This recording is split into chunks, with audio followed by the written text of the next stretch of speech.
નમસ્કાર વિદ્યાર્થી મિત્રો, આજના વિડીયોમાં આપ સૌનું સ્વાગત છે। આજે આપણે આંકડાશાસ્ત્રમાં ચેપ્ટર 1 સૂચકાંક કે જેમાં આપણે અગાઉ લાસ્પેટ પાસે અને ફિશરના સૂચકાંક વિશેની સમજૂતી મેળવી હતી, તો ત્યારબાદનો જે સૂચકાંક છે જીવન નિર્વાહ ખર્ચનો સૂચકાંક, એટલે કે સમાજના જે વિવિધ વર્ગો છે જેમ કે કામદાર વર્ગ, તવંગર વર્ગ, તો એમની જરૂરિયાતો અલગ અલગ હશે, એમની વપરાશી વસ્તુઓની યાદી અલગ અલગ હશે, તો એમનો સૂચકાંક કઈ રીતે નક્કી કરી શકાય, તો એ વિશેની સમજૂતી આપણે મેળવીશું। વિદ્યાર્થી મિત્રો, જીવન નિર્વાહ ખર્ચનો સૂચકાંક એના વિશે આપણે સમજૂતી મેળવીશું। કોઈ એક સમયે કોઈ એક વર્ગના જીવન નિર્વાહ ખર્ચમાં આધાર વર્ષની સરખામણીમાં ચાલુ વર્ષે થતા સાપેક્ષ ટકાવારી ફેરફાર દર્શાવતા આંકને જીવન નિર્વાહ ખર્ચનો સૂચકાંક કહેવામાં આવે છે। જીવન નિર્વાહ ખર્ચના સૂચકાંકની રચના કરતી વખતે કેટલીક બાબતો ધ્યાનમાં રાખવામાં આવે છે, તો એ કઈ બાબતો ધ્યાનમાં રાખવામાં આવે છે એના કેટલાક મુદ્દાઓ આપણે જોઈશું। તો કે પહેલો મુદ્દો છે હેતુ। કોઈ પણ સૂચકાંકની રચના કરતા પહેલા તેના હેતુનું સ્પષ્ટીકરણ કરવું જોઈએ। સમાજના કયા વર્ગના લોકો માટે જીવન નિર્વાહ ખર્ચના સૂચકાંકની રચના કરવાની છે તે નક્કી કરવું જોઈએ। અહીંયા આપણે અલગ અલગ વર્ગ જોઈ શકીએ છીએ સમાજમાં, જેમ કે ગરીબ વર્ગ, કામદાર વર્ગ, તવંગર વર્ગ। તો કામદાર વર્ગ અને તવંગર વર્ગની જરૂરિયાતો જુદી જુદી હોય છે। દાખલા તરીકે અનાજનો વધારો તવંગર વર્ગના લોકોના જીવન નિર્વાહ ખર્ચ પર વધુ અસર કરતો નથી, જ્યારે કામદાર વર્ગના લોકોના જીવન નિર્વાહ ખર્ચ પર એ વધુ અસર કરે છે। આથી જીવન નિર્વાહ ખર્ચના સૂચકાંકની રચના માટેના હેતુ સ્પષ્ટ કરવો જરૂરી છે। એટલે કે જીવન નિર્વાહ ખર્ચનો સૂચકાંક જ્યારે આપણે શોધવાનો હોય ત્યારે એનું હેતુ સ્પષ્ટ હોવો જોઈએ, અને એ હેતુ સ્પષ્ટ હશે તો જ આપણે સરળતાથી એ સૂચકાંક શોધી શકીશું। કૌટુંબિક અંદાજપત્ર તપાસ, બીજી આ બાબત ધ્યાનમાં રાખવામાં આવે છે કે જે વર્ગના લોકો માટે જીવન નિર્વાહ ખર્ચના સૂચકાંકની રચના કરવાની હોય, આપણે આગળ જોયું કે કામદાર વર્ગ, તવંગર વર્ગ, તો જે વર્ગના લોકો માટે જીવન નિર્વાહ ખર્ચના સૂચકાંકની રચના કરવાની હોય તે વર્ગના કેટલાક કુટુંબો યાદચ્છિક નિર્દેશ પદ્ધતિથી પસંદ કરી તપાસ કરવી। એટલે કે કુટુંબોનો સમૂહ હોય એમાંથી જે વર્ગના લોકો માટે જીવન નિર્વાહ ખર્ચનો સૂચકાંક આપણે શોધવાનો હોય તે વર્ગને યાદચ્છિક રીતે પસંદ કરવામાં આવશે। તેઓ દ્વારા વપરાશ કરવામાં આવતી જુદી જુદી વસ્તુઓની યાદી, વપરાશનું પ્રમાણ, છૂટક ભાવની યાદી, વપરાશ માટે કરવામાં આવતું ખર્ચ, ખરીદીનું સ્થળ વગેરે અંગે માહિતી મેળવવામાં આવે છે, અને આ પ્રકારની તપાસને નિર્દેશ કૌટુંબિક અંદાજપત્ર તપાસ કહેવામાં આવે છે। ત્રીજો મુદ્દો છે વસ્તુઓની ગોઠવણી। તો કે કૌટુંબિક અંદાજપત્ર તપાસ દ્વારા મળતી વસ્તુઓની યાદીને સામાન્ય રીતે આ પ્રમાણે 5 વિભાગોમાં વહેંચવામાં આવે છે। પહેલું ખોરાકની વસ્તુઓ, બીજું કાપડ, ત્રીજું મકાન ભાડું, બળતણ અને વીજળી અને પરચુરણ ખર્ચ। ચોથો મુદ્દો છે વસ્તુઓની ભાવ પ્રાપ્તિ। તો કે જે વર્ગના લોકો માટે જીવન નિર્વાહ ખર્ચનો સૂચકાંક મેળવવાનો હોય તે વર્ગના લોકો જે વિસ્તારમાં રહેતા હોય તે વિસ્તારમાંથી વસ્તુના છૂટક ભાવ મેળવવામાં આવે છે। અહીંયા આપણે અંડરલાઈન કરેલી છે વસ્તુના છૂટક ભાવ। તો તમને અહીંયા એમસીક્યુમાં પણ પૂછાઈ શકે કે જીવન નિર્વાહ ખર્ચનો સૂચકાંક છે એ કયા ભાવ સાથે સંકળાયેલો છે, તો કે વસ્તુના છૂટક ભાવ સાથે।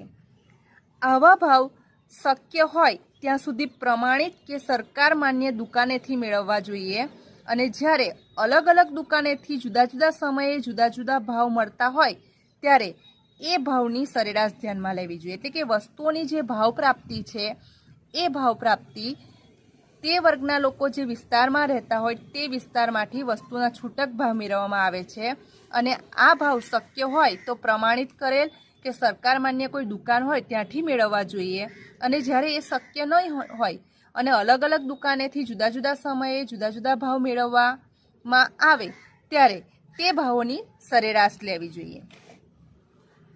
આધાર વર્ષની પસંદગી. તો કે સામાન્ય ઘટનાઓવાળા વર્ષને આધાર વર્ષ તરીકે પસંદ કરવામાં આવે છે. અહીંયા તમને એમસીક્યુમાં પૂછાઈ શકે કે આધાર વર્ષ તરીકે કેવું વર્ષ પસંદ કરવામાં આવે છે, તો કે સામાન્ય ઘટનાઓવાળું. હવે તમને પ્રશ્ન થાય કે સામાન્ય ઘટનાઓવાળું વર્ષ એટલે કેવું, તો કે એ વર્ષમાં ઘણા ફેરફારો થયેલા ન હોવા જોઈએ, જેમ કે હડતાળો છે, ભૂકંપ છે, ધરતીકંપ છે, એવી બધી ઘટનાઓ બનેલી ન હોવી જોઈએ.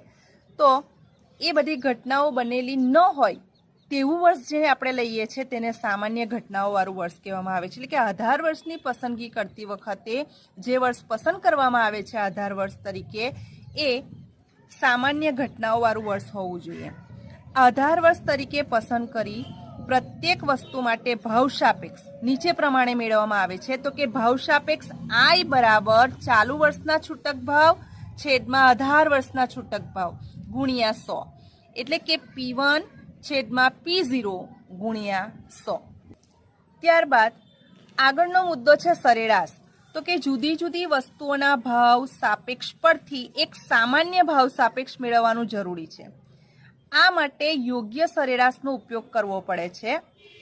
સૈદ્ધાંતિક રીતે ગુણોત્તર મધ્યક સૂચકાંક રચના માટે શ્રેષ્ઠ સરેરાશ છે. અહીંયા તમને એમસીક્યુમાં પૂછી શકે કે શ્રેષ્ઠ સરેરાશ તરીકે કોને ગણવામાં આવે છે, તો કે ગુણોત્તર મધ્યકને. અથવા તો બીજી રીતે પણ પૂછી શકે કે સૈદ્ધાંતિક રીતે ગુણોત્તર મધ્યક જે છે એ માટે સૂચકાંક રચના કરવા માટેનો શ્રેષ્ઠ સરેરાશ છે.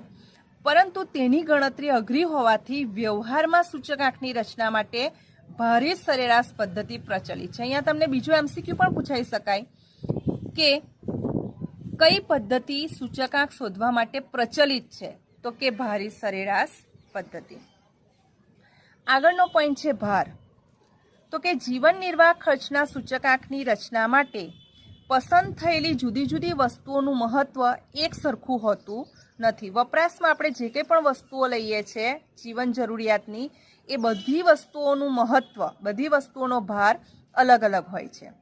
તો કે વસ્તુઓના મહત્વના પ્રમાણમાં જે વસ્તુ જેટલી મહત્વની હોય તે પ્રમાણમાં જે આંક નક્કી કરવામાં આવે છે તેને ભાર કહેવામાં આવે છે.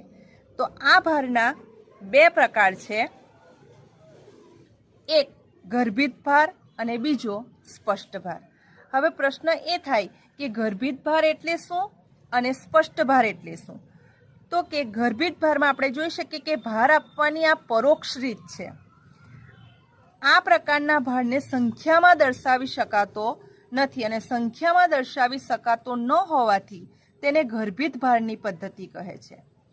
એ જ રીતે અહીં જોઈ શકીએ છીએ કે સ્પષ્ટ ભાર, તો કે ભાર આપવાની આ પ્રત્યક્ષ રીત છે અને વસ્તુના મહત્વના પ્રમાણમાં તેનો ભાર સ્પષ્ટ રીતે સંખ્યામાં દર્શાવવામાં આવે છે. એટલે એવું કહી શકાય કે જે ભાર સંખ્યામાં દર્શાવી શકાતો નથી તે ભારને ગર્ભિત ભાર કહેવામાં આવે છે અને જે ભારને સંખ્યામાં દર્શાવી શકાય છે તેને સ્પષ્ટ ભાર તરીકે ઓળખવામાં આવે છે. ગર્ભિત ભારને છુપો ભાર તરીકે પણ ઓળખવામાં આવે છે. મિત્રો, સ્પષ્ટ ભાર આપવા માટેની બે પ્રચલિત રીત છે, જેમાંની એક રીત છે કુલ ખર્ચની રીત અને બીજી રીત છે કૌટુંબિક અંદાજપત્રની રીત. હવે પછી આપણે આ કુલ ખર્ચની રીત અને કૌટુંબિક અંદાજપત્રની રીતથી દાખલા ગણવાના રહેશે. હવે આજે આપણે જે થિયરી જોઈ એમાંથી કેટલાક પરીક્ષાલક્ષી પ્રશ્નો તમને જે પૂછાઈ શકે છે એમસીક્યુ અને એસક્યુમાં, તો એ આપણે જોઈએ.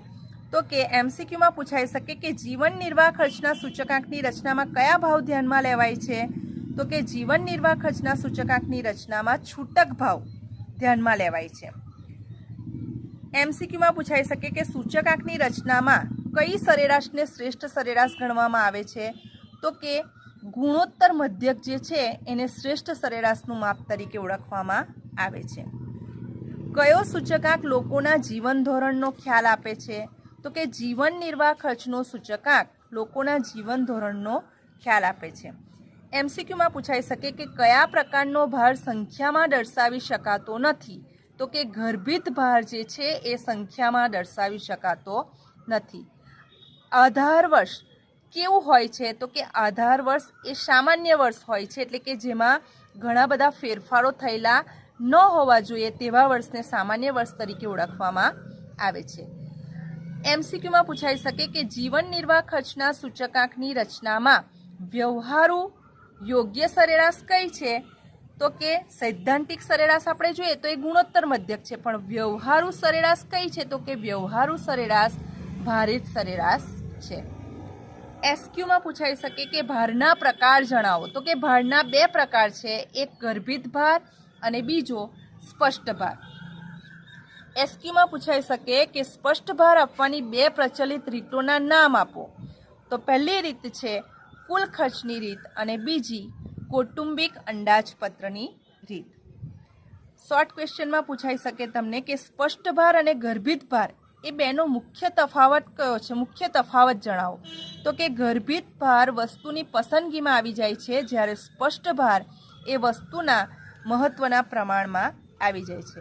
મિત્રો, આજે જે આપણે જીવન નિર્વાહ ખર્ચનો સૂચકાંક જોયો એમાંથી એમસીક્યુ અને શોર્ટ ક્વેશ્ચન એ ખૂબ જ અગત્યના છે, એટલે એના ઉપર તમારે ખાસ ભાર આપવાનો રહેશે.